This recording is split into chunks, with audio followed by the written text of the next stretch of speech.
मित्रों, सर्वप्रथम आप सभी के लिए नवरात्रि पर्व की ढेर सारी शुभकामनाएं। मित्रों, आज इस वीडियो के माध्यम से हम आपके लिए नवरात्रि पर्व के बारे में बताने के लिए जा रहे हैं कि नवरात्रि में इन 9 दिनों में आपको गायत्री मंत्र की साधना कैसे करना चाहिए। लघु अनुष्ठान यानी 24,000 का जो अनुष्ठान है, जो कि 9 दिन में पूर्ण होता है, उसे किस प्रकार से करना चाहिए। नवरात्रियों का क्या महत्व है। हमारे देश में ये सब जो त्यौहार मनाए जाते हैं, हर एक त्यौहार का कोई ना कोई महत्व ज़रूर होता है और उन त्योहारों पर यदि हम किसी भी प्रकार की कोई भी साधना करते हैं तो उसमें निश्चित रूप से हमें लाभ होता है। तो इस वीडियो के माध्यम से हम नवरात्रि पर्व के बारे में कुछ जानकारी देंगे। साथ ही 24,000 का लघु अनुष्ठान किस प्रकार से किया जाए, उसमें किस प्रकार की सावधानियां हमें बरतना चाहिए, उपवास कैसे रखा जाए, क्या क्या सावधानियां बरतना चाहिए, कब सो करके उठना चाहिए, कितनी माला का जाप करना चाहिए, इन सारी चीज़ों के बारे में आज हम इस वीडियो के माध्यम से आपको जानकारी देने के लिए जा रहे हैं। यदि आप इस नवरात्रि में गायत्री मंत्र की साधना करने के लिए जा रहे हैं तो फिर यह वीडियो निश्चित रूप से आपके लिए काफ़ी लाभप्रद होने के लिए जा रहा है। राधे राधे, जय श्री कृष्णा। नमस्कार, मैं आचार्य पंडित गिरीश बारोलिया। गायत्री महामंत्र। ओम भूर्भुवः स्वाहा तत्सवितुर्वरेण्यं भर्गो देवस्य धीमहि धियो यो नः प्रचोदयात्। अखण्डमण्डलाकारं व्याप्तं येन चराचरं तत्पदं दर्शितं येन तस्मै श्री गुरवे नमः। तस्मै श्री गुरवे नमः। मित्रों, ऐसे तो हमारे देश में 4 नवरात्रि मनाई जाती हैं। 2 प्रत्यक्ष हैं और 2 गुप्त नवरात्रियों के रूप से जानी जाती हैं। लेकिन जो दक्षिण मार्गी साधना करते हैं उनके लिए इन 2 नवरात्रि में साधना करना चाहिए। आश्विन माह की और चैत्र माह की जो नवरात्रि आती है उसमें उन्हें साधना करना चाहिए। वाम मार्गी साधना यानी तांत्रिक साधनाओं के लिए गुप्त नवरात्रियाँ ज़्यादा फलित होती हैं। दक्षिण मार्गी साधना में यदि हम किसी मंत्र का जाप करते हैं और यदि कोई लाभ नहीं मिलता है तो उसमें हानि भी नहीं होती है। लेकिन यदि आप तांत्रिक साधना करते हैं, यानी आज आप यदि वाम मार्गी साधना में जाते हैं तो उसमें यदि आपको लाभ नहीं हो रहा है तो निश्चित रूप से फिर नुकसान आपको उसका सहन करना पड़ता है। नुकसान आपको ज़रूर होगा और वो भी इस प्रकार का नुकसान होता है कि आपको जीवन से हाथ धोना पड़ता है। जीवन में कई प्रकार की परेशानियाँ आती हैं। तो आपको इन 4 नवरात्रियों में से 2 नवरात्रि जो प्रकट हैं उनमें आपको गायत्री मंत्र की साधना करना चाहिए। ये जो 2 नवरात्रि हैं, ऋतुओं का मिलन होता है। आश्विन नवरात्रि में गर्मी जाती है और सर्दी का आगमन होता है। इसी प्रकार से चैत्र नवरात्रि में सर्दी समाप्त होती है और गर्मी आती है, यानी 2 ऋतुओं का मिलन होता है। इसलिए इसे बेला को विशेष रूप से इसका महत्व माना गया है। जिस प्रकार से कि ब्रह्म मुहूर्त में अंधकार का जो है विदा होती है अंधकार और प्रकाश का आगमन होता है, इसी प्रकार संध्या काल में प्रकाश जाता है और अंधकार आता है। तो ये 2 समय की साधना प्रातः काल और संध्या काल की विशेष रूप से प्रचलित होती हैं। मिलन किसी भी प्रकार का हो, चाहे वो प्रेम संबंध का मिलन हो, अपने रिश्तेदारों का मिलन हो, या 2 नदियों का संगम हो, या आत्मा परमात्मा का मिलन हो, तो जहाँ कहीं भी इस प्रकार का कोई मिलन होता है तो उसका एक विशेष महत्व हो जाता है हमारे जीवन में। इसी प्रकार से अमावस्या और पूर्णिमा, ये 2 त्यौहार भी हमारे यहाँ पर विशेष रूप से मनाए जाते हैं। इसमें भी जो है अंधकार और प्रकाश के आने और जाने का क्रम रहता है। इसके बाद में दीपावली, होली, जन्माष्टमी, महाशिवरात्रि, बसंत पंचमी, गंगा दशहरा, दीपावली, ऐसे बहुत सारे त्यौहार हैं जो हमें कुछ ना कुछ प्रेरणा दे करके जाते हैं। तो मित्रों, आज हम आपके लिए गायत्री मंत्र से संबंधित आपको बात बताएंगे कि नवरात्रि में आपको किस प्रकार से गायत्री की साधना करना चाहिए। यदि आप इच्छुक हैं नवरात्रि में 24,000 गायत्री मंत्र का अनुष्ठान करने के लिए, तो फिर आपको क्या करना चाहिए कि सबसे पहले आप जो है नवरात्रि आने के पूर्व जो है आप चिंतन मनन कर लें। पहले अपनी पूरी एक रूपरेखा बना लें, कम से कम 1 हफ्ते पहले आप चिंतन करें कि आप इन 9 दिनों में किस प्रकार से साधना करेंगे। उसके पहले एक अभ्यास करके देख लें 1-2 दिन कि आपको कितना समय लगता है, माला जाप करने में आपको कितना समय लगता है, उसको समय को देख लें। उस आधार पर अपनी पूरी योजना को बनाएं और फिर उन 9 दिनों तक आपको उसी क्रम में आपको चलना चाहिए।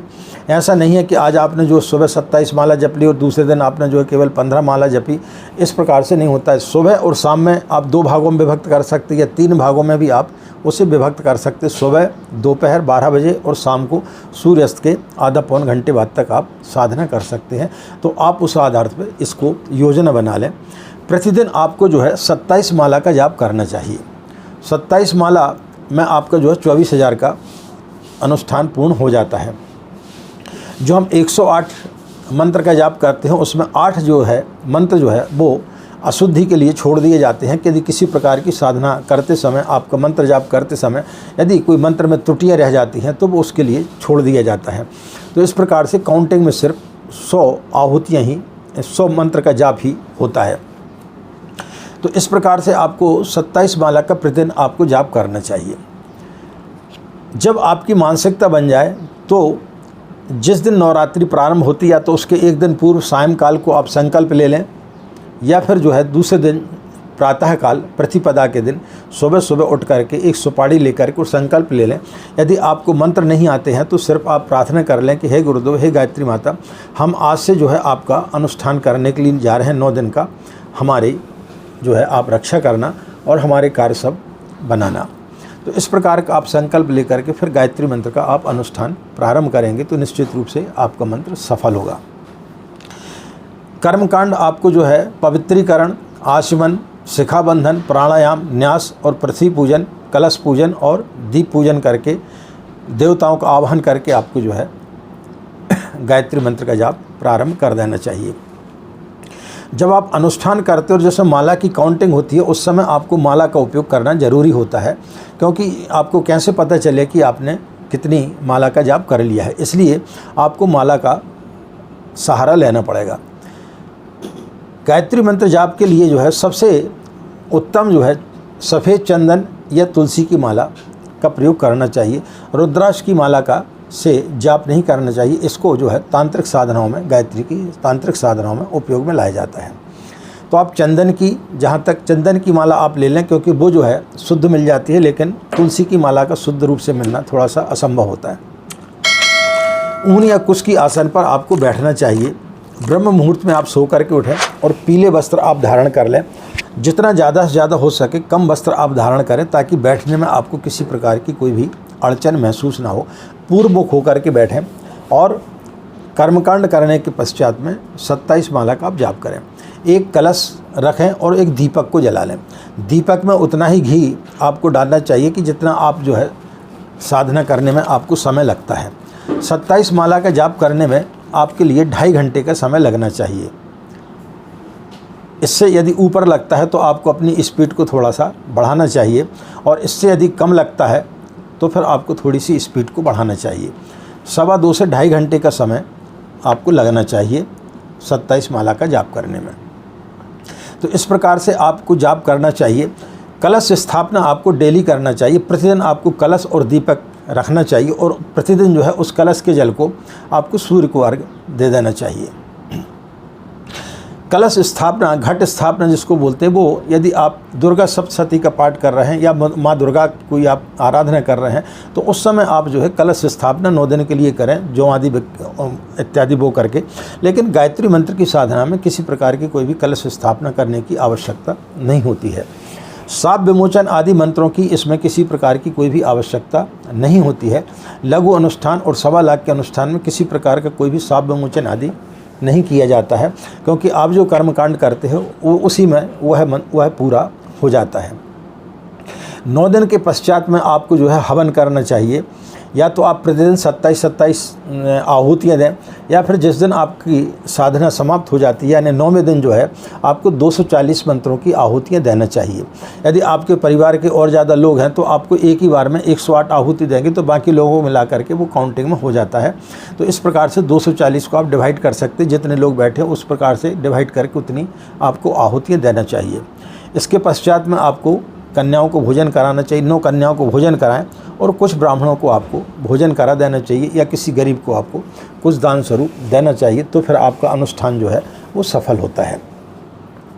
इसमें सावधानी आपको क्या रखना है कि जब आप अनुष्ठान प्रारंभ कर रहे हैं तो आपको सबसे पहले ये देखना है कि आप 9 दिन तक क्या चीज़ खाएंगे।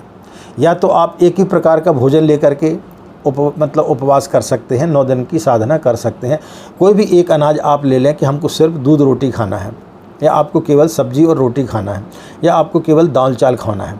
लेकिन रात्रि में सोते समय यदि आप भोजन ले रहे हैं तो सिर्फ एक टाइम का भोजन लें। रात्रि में सोते समय आपको जो है हल्का भोजन रात्रि में आपको लेना चाहिए। यदि आप फलाहार कर रहे हैं तो फलाहार इतनी ज़्यादा नहीं करना चाहिए कि उपवास रहने का कोई मतलब ही ना निकले। फलाहार भी आपको हल्की फुल्की लेना चाहिए। सेंधा नमक का आप उपयोग कर सकते हैं, नमक का उपयोग इसमें नहीं करना चाहिए। कुछ लोग बगैर नींबू, केवल नींबू पानी पर ही रहते हैं, नींबू पानी पर 9 दिन रहते हैं। तो आप यदि उस प्रकार से रहना चाहते हैं तो उस प्रकार से रह सकते हैं। इन 9 दिनों में आपको भूमि शयन करना चाहिए। ब्रह्मचर्य का पूर्ण रूप से पालन करना चाहिए। ब्रह्मचर्य आपका खंडित नहीं होना चाहिए, इसका आपको विशेष रूप से ध्यान रखना चाहिए। जहाँ तक संभव हो अपने हाथ से ही सारे काम करें। अपने कपड़े धोना या आपके जो भोजन के बर्तन हैं वो साफ़ करना, सारी चीज़ें आपको अपने हाथ से करना चाहिए। चमड़े से संबंधित किसी प्रकार का कोई भी उपयोग आपको नहीं करना चाहिए। चमड़े से संबंधित बेल्ट इत्यादि आपको नहीं लगाना चाहिए। यदि आप बगैर जूते के रह सकते हैं तो बगैर जूते के आपको रहना चाहिए। यदि क्योंकि जूते ज़्यादातर कम चमड़े के आते हैं तो उनका आपको इस समय आपको बहिष्कार करना चाहिए। जूते जो है आपको नहीं पहनना चाहिए।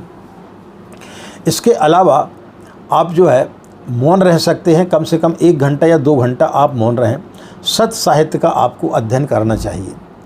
क्यों? यदि आप चाहते हैं कि आपको गायत्री मंत्र फलित हो तो ये सारी चीज़ें आपको करना चाहिए, तब फिर गायत्री मंत्र आपका फलित होता है। तो ये सारे काम यदि आप करेंगे, मौन रहें, आत्मचिंतन करें और अच्छे से अच्छे साहित्य का अध्ययन करें। दूषित साहित्यों का आपको अध्ययन नहीं करना चाहिए। टीवी इत्यादि सीरियल ऐसे नहीं देखना चाहिए जिसको देखने से व्यक्ति को उत्तेजना पैदा होती हो। इस प्रकार के सीरियल आदि आपको नहीं देखना चाहिए। तो मित्रों, संक्षिप्त में हमने आपको 24,000 लघु अनुष्ठान के बारे में बताया, नवरात्रि के बारे में बताया कि नवरात्रि में क्यों हमें साधना करना चाहिए। नवरात्रि में साधना करने से बहुत जल्दी हमें साधना फलित होती है, तो इसका हमें लाभ जरूर लेना चाहिए। बहुत सारे लोग हमारे चैनल से जुड़े हुए जो गायत्री की साधना कर रहे हैं, तो निश्चित रूप से हमें उम्मीद है कि वो साधना अवश्य करेंगे। और किसी प्रकार की कोई भी यदि आपको शंका आती है, किसी प्रकार की कोई भी समस्या पैदा हो जाती है, तो उसके लिए आप हमारे दिए हुए व्हाट्सएप नंबर पर अपॉइंटमेंट लेकर के आप जो हमसे परामर्श ले सकते हैं। गायत्री से संबंधित परामर्श के लिए किसी प्रकार की कोई भी शुल्क यहाँ से नहीं ली जाती है। हाँ, अपॉइंटमेंट लेने से क्या होता है कि हम आपको सही समय पर सही समय दे पाएंगे। अन्यथा क्या होता है कि आपने अपना फ़ोन लगा दिया और उस समय हम यदि बिज़ी हैं तो हो सकता है कि हम आपको उस समय मना कर दें कि इस समय हम बात नहीं कर पाएंगे, तो फिर आपकी लिए थोड़ा सा दुख भी होगा। तो इस चीज़ का आप ध्यान रखें। यदि आपको पूछना है तो आप व्हाट्सएप पर मैसेज डाल दें कि आचार्य जी हमें गायत्री से संबंधित इस बारे में बात करना है, तो जो हम समय देंगे उस समय का ध्यान रखते हुए आपको उस समय पर हमसे बात कर लेना चाहिए।